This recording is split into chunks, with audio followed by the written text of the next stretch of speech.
At the end of the war, when the information of what happened in the Holocaust was released, how did you initially feel?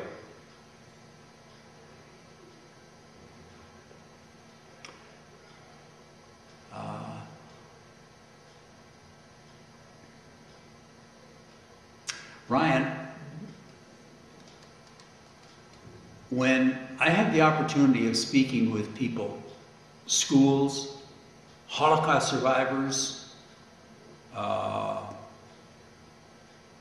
seniors, I always make out the point that there are two groups of survivors. Why two groups of survivors? There are the survivors who survived the Holocaust. There are the survivors, like I and others in the armed forces, who survived. If we hadn't survived, there would have been no survivors. In 1944, General Eisenhower went to, I think it was Buchenwald. And the reason he went there is so that when he would be questioned afterwards and people would say it's not true, he would say it was true. I was there.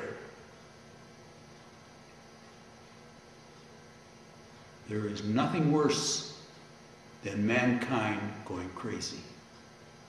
And that's what happened. So, in 1944, the first concentration camp had been released. And the British Department of Information had taken a storefront in Oxford Circus in London. Big walls like this. And they had taken blown up pictures from this camp of the furnaces, of the skeletons, of the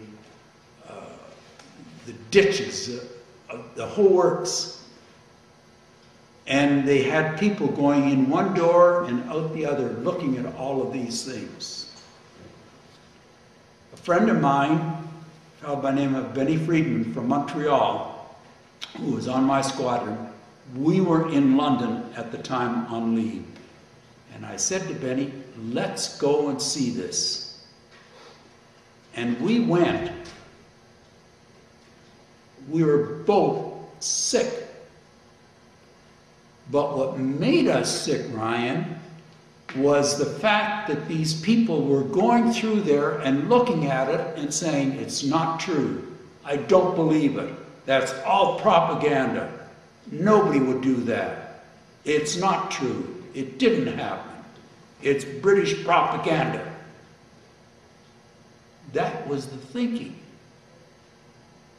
That was the thinking.